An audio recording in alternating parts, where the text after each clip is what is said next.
Mesdames et messieurs, je vous souhaite la bienvenue dans ce webinaire au sujet d'adaptation de modèles existants. Je suis Carlos Martins et comme d'habitude, vous pouvez poser des questions à travers la fenêtre chat ou alors préférentiellement par email et je répondrai aussitôt que possible. Tout d'abord, je vais faire une petite introduction parce que cette année, on va faire quelque chose de différent. Donc, on va faire des webinaires alternés avec des Inktype Live. Donc, on a commencé janvier avec un Inktype Live, février webinaire, donc mars après ce sera de nouveau Inktype Live, etc. Donc, voilà. Et comme vous le savez tous, Inktype Live c'est quelque chose de beaucoup plus court, donc ciblé sur une fonction ou sur un module, etc. Voilà. Maintenant, je vais ouvrir ici le modèle. Donc, tout d'abord, avant de faire n'importe quel changement dans votre modèle, ce qui est très important, c'est de venir ici dans maillage et supprimer tout le maillage. Si vous faites ici, vous supprimez tout le maillage, même dans les parties qui ne sont pas visibles. Voilà. Ensuite, on va analyser notre modèle, voir qu'est-ce qu'on peut changer. Et là, si on fait un zoom ici, vous voyez que les chevrons, ils se touchent pas, donc ils arrivent pas à l'intersection et ils viennent pas se poser sur la fêtière principale. Donc ça, c'est un problème. Là, on va utiliser cette fonction prolonger couper les lignes à l'intersection. Et là, on peut assez facilement donc prolonger. Là, ça marche pas. Pourquoi? Donc, je fais Escape. Je fais une vue de face. Pourquoi est-ce que ça n'a pas marché? Parce que tout simplement, vous voyez ici, on a un problème. C'est pas aligné. Donc, vous pouvez prolonger ce que vous voulez. Ça ne va jamais trouver un point d'intersection. Alors, voilà. Mais comme on est chanceux, on a déjà ici un nœud. Donc, ici, tout simplement, je vais déplacer ici au nœud. Et là aussi, la même chose pour celui-là. Voilà. Ensuite ici, vous remarquez que normalement ça doit venir s'appuyer ici sur le fait principal. Vous pouvez par exemple ici venir chercher l'intersection perpendiculaire ou alors je vais vous montrer une fonction pour trouver le point. C'est venir ici avec cette fonction, on sélectionne cette ligne et cette ligne et là nous avons trouvé, vous voyez, un point d'intersection. Un point. Donc là on va déplacer ici et voilà. Après bien sûr on a ce point là, ce nœud là, on peut effacer avec ici la fonction supprimer des nœuds intermédiaires.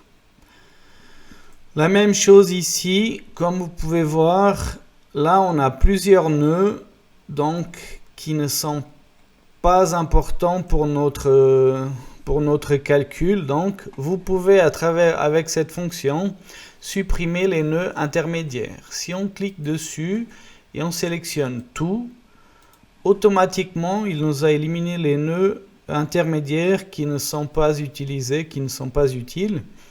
Donc celui-là il a laissé parce qu'ici vous voyez on a une ouverture et là il a laissé un. Il y a une raison pourquoi il a laissé un. Parce que si on vient dans charge, vous voyez j'ai une charge ponctuelle qui arrive sur un nœud. Si j'efface cette charge ponctuelle, valider, effacer, et je reviens de nouveau sur géométrie, là je peux tout simplement ici refaire et là vous voyez j'ai effacé complètement ce nœud. Voilà. Ensuite je vais vous montrer la différence entre supprimer nœud et supprimer nœud intermédiaire. Là si je fais ici tout simplement une croix avec des lignes de construction et si je viens ici pour effacer ce point là, valider, il ne m'a rien effacé parce que voilà c'est un point qu'on ne peut pas effacer, c'est pas un point intermédiaire, vous voyez, parce qu'il y a différents. Donc là on doit utiliser cette fonction ici supprimer nœud et là, automatiquement, le nœud a été supprimé. Donc ces fonctions-là, elles sont complémentaires, mais c'est pas tout à fait la même, elles n'ont pas tout à fait la même fonction. Voilà. Là, j'efface ces lignes que j'ai créées. Ensuite, ici, vous avez aussi des lignes, vous voyez ici, qui sont qui ne sont pas très utiles. Donc ça, vous avez aussi une solution, c'est des lignes de construction, c'est venir ici, purger les lignes et les nœuds inutiles. Si vous faites ça, vous voyez, il faut avoir sélectionné, vérifier aussi les nœuds et les lignes à l'intérieur des domaines. Vous pouvez donc depuis la sélection, les sélectionner, ou alors sélectionner mais ne pas supprimer. Donc il va les sélectionner mais pas supprimer. Nous on veut qu'il les supprime directement, comme ça on se simplifie la vie. Donc valider, et là il a supprimé 3 lignes. Donc vous voyez ces lignes là qui étaient là de construction, il les a effacées. Très bien. Maintenant je vais vous montrer un cas qui arrive assez souvent.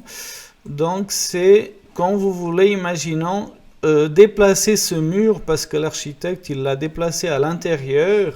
On ne sait pas pour quelle raison, mais voilà, il a décidé de le déplacer à l'intérieur.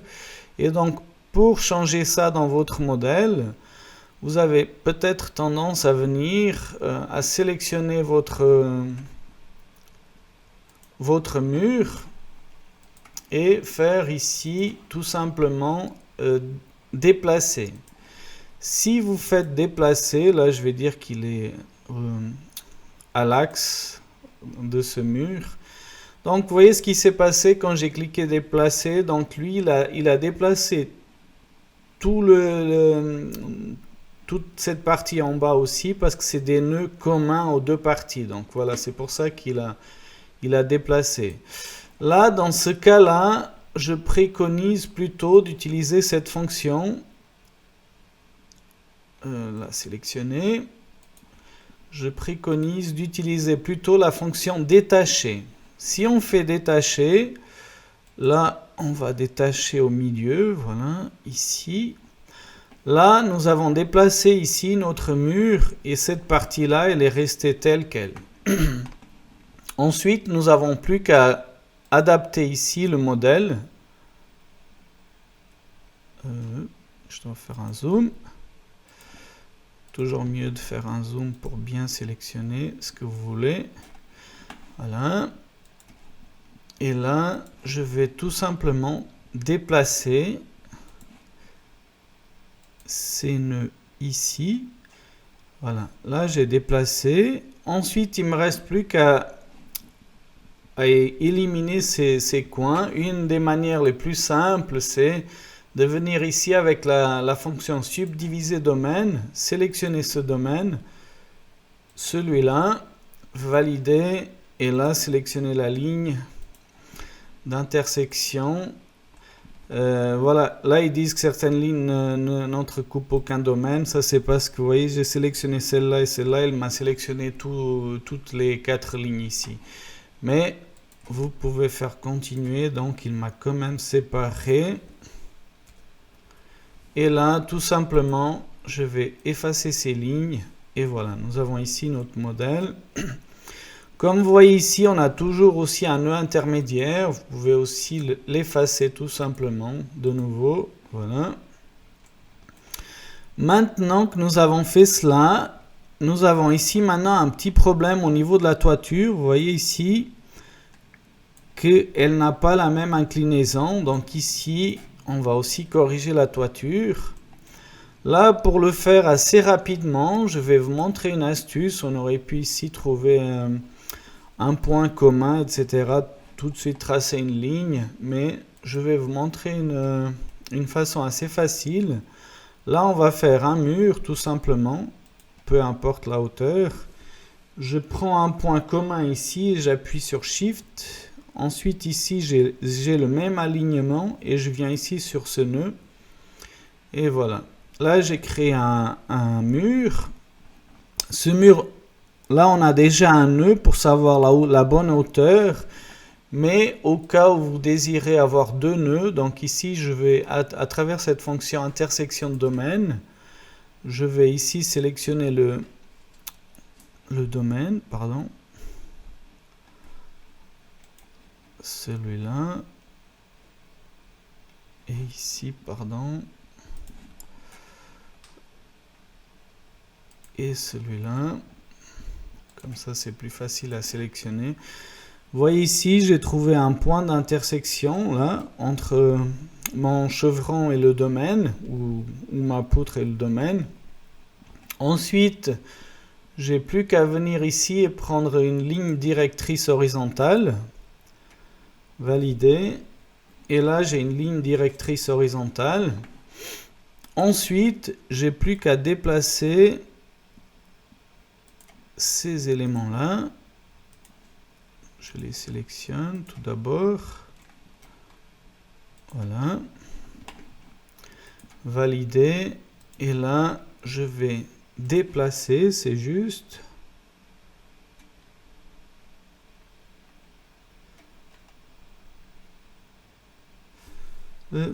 Pardon. Peut-être j'ai fait faux quelque chose. Voilà, c'est bon.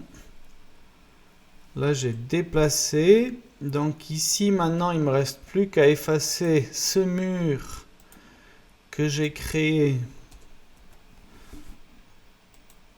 juste pour m'aider. Cette ligne-là, je peux aussi l'effacer, bien sûr. Supprimer, voilà. Et là, on peut encore faire de nouveau le balai pour effacer ces lignes de construction qui restent. Et au cas où il y aurait des nœuds intermédiaires, de nouveau les effacer. Voilà. Là, je vais juste me projeter ainsi. Vous voyez que là, on est arrivé à quelque chose qui est vraiment bien. Si je fais la vue de côté, vous voyez, on est tout qui est aligné. Là, ça me semble correct. Voilà. Ensuite, je vais vous montrer un autre problème. Alors, là, si je fais ça, je vais venir ici, je sélectionne le ray et j'affiche juste cette partie. Là, vous voyez qu'ici, on a des sommiers, donc c'est pas très pratique d'avoir un sommier qui est en biais comme ça. Celui-là, il est juste, mais là, il est faux. Et je vais vous montrer pourquoi est-ce qu'il est faux et comment le faire. Tout d'abord, cette situation, elle est due, vous voyez ici, on a un domaine mur et on a un domaine dalle. Ici, nous avons juste un domaine dalle. Donc, le sommier, il s'est mis automatiquement dans la bonne position. Ici, il ne sait pas si c'est par rapport à ce domaine ou ce domaine, donc il se met dans cette position bizarre. Vous auriez la possibilité de faire, par exemple, ici avec un vecteur directeur. Un vecteur directeur, ici vous faites un vecteur directeur, je vais juste le faire, comme ça vous voyez comment faire. Voilà, j'ai créé un vecteur directeur. Et là, si je viens là maintenant, je peux ici, au lieu d'automatique, faire par rapport à R2. Et vous voyez que je l'ai déplacé dans la bonne position. Mais ici, on a encore un problème qu'on a vu en mode transparence. Mais je vais juste vous montrer. Vous voyez, il n'a pas tout à fait la même excentricité. Donc là, ce qu'on aurait dû faire, et ce qui pour moi est le plus simple quand vous faites directement le sommier la première fois. Donc là, je vais effacer ces éléments et je vais vous montrer comment faire pour faire un sommier juste du premier coup. Donc moi, je préconise de sélectionner ici la ligne et le domaine auquel est associée cette nervure qu'on va créer. Une fois que nous l'avons fait, validé, et nous allons ici, nous cliquons sur une des lignes. On aurait pu cliquer sur celle-là. Là, nous n'avons plus qu'à changer ici que c'est du béton. Là, je fais que c'est nervure inférieure.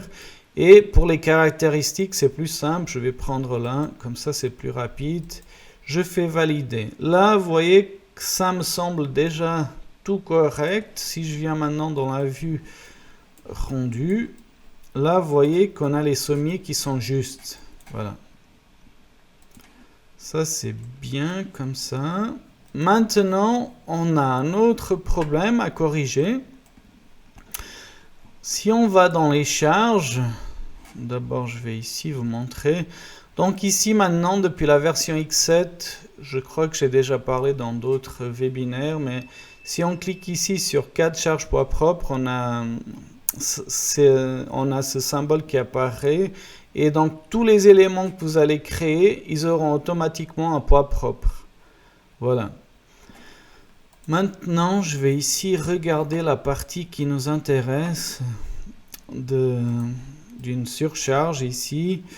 Là, vous voyez qu'on a un petit souci parce qu'on a déplacé la toiture et notre plan de charge, il est plus au bon endroit. Donc là, je vais juste ici décocher la charge surfacique. Et là, on aurait tendance à tout simplement ici venir et déplacer ici pour avoir le bon. Mais vous voyez que la ligne, elle reste rouge. Pourquoi on ne peut pas faire cela? Parce qu'on n'est tout simplement pas dans le bon plan.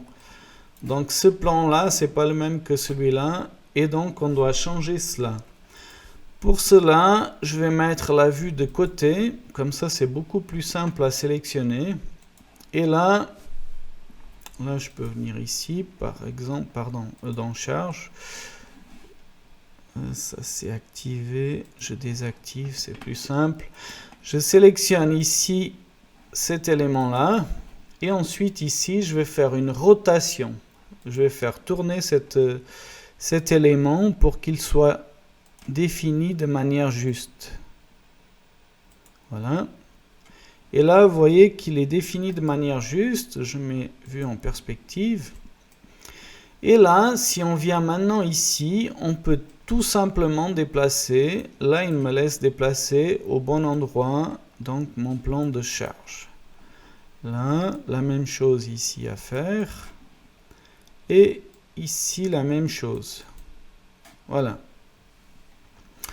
Là, vous voyez, on a fait cela. Donc là, tout nous paraît juste. Maintenant, ici, je vais activer ici le schéma de distribution de la charge. Ça, vous pouvez le faire. Ici, vous voyez qu'il y a déjà un petit souci. Parce que là, tout est bien distribué. Ici, il n'y a rien qui est distribué là non plus. Donc voilà. Mais on va encore contrôler la charge surfacique répartie. Si je contrôle cela. Là, vous voyez, ici, c'est bien réparti, là aussi. Mais là, ça a pris un peu plus parce qu'ici, cet élément-là, il ne prend rien. Donc, on doit changer ça manuellement. Pour le faire, c'est assez simple. On va ici cliquer sur cet élément et on va dire élément linéaire sélectionné. Au lieu que ce soit automatique sélectionné, domaine sélectionné, je fais valider.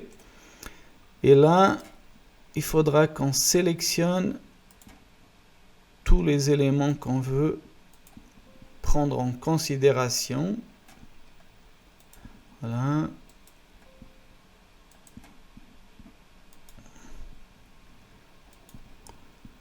Là, j'ai déjà sélectionné ça, c'est bien.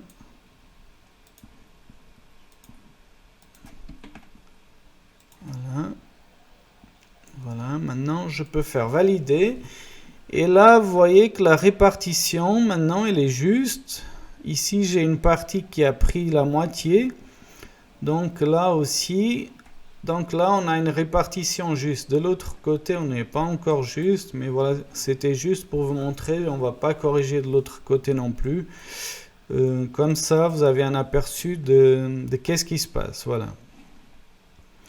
Maintenant, vous pouvez aussi contrôler, avoir un aperçu assez rapide de tous les éléments porteurs des épaisseurs. Donc, si on vient là, on peut ici, le type de codage couleur, on peut mettre par épaisseur.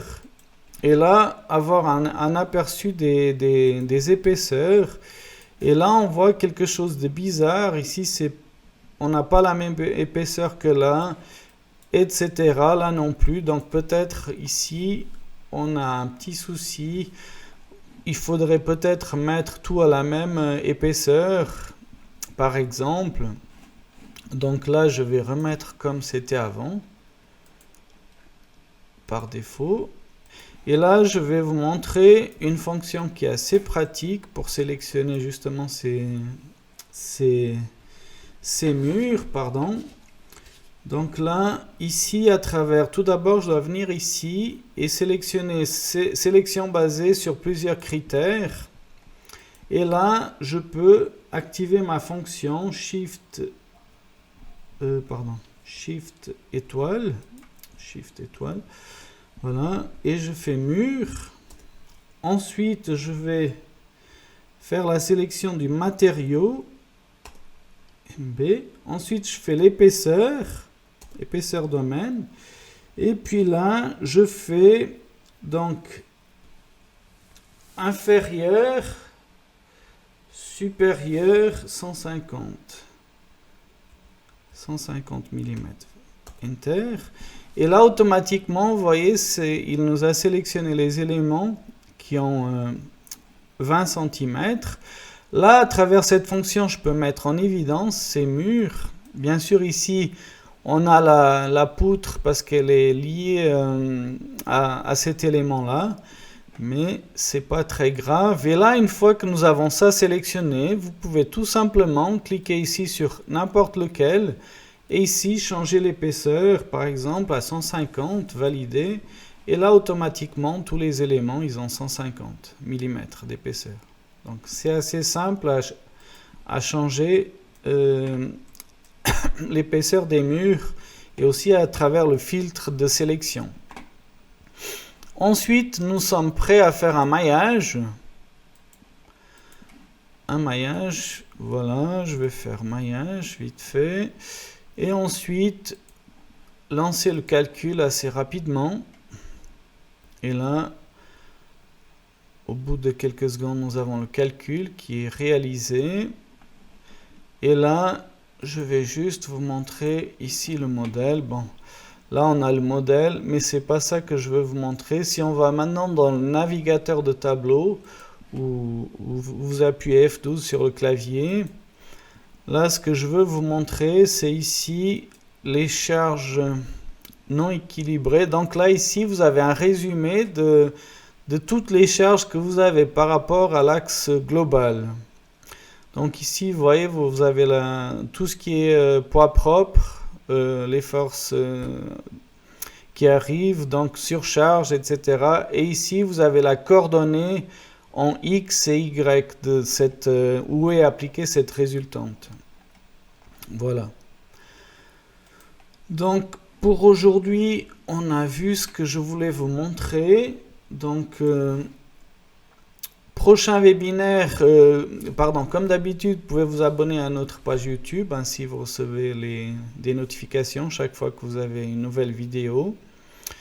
Le prochain webinaire, il aura lieu dans 2 mois environ, puisque le 30 avril, on va avoir ce sera le 30 avril, pardon, puisqu'au mois de mars, on aura un Inktip Live. Ce sera en principe le 20 mars, sauf erreur, parce que je partirai quelques jours en vacances, donc j'anticipe d'une semaine le Inktip Live. Ce sera à la même heure, le mardi, mais voilà, c'est un Inktip Live qui dure beaucoup moins de temps. Ce sera quelque chose entre 6 à 10 minutes maximum. Pour ma part, je vous remercie beaucoup de m'avoir suivi. Je vous souhaite un agréable après-midi et à très bientôt. Merci beaucoup, au revoir.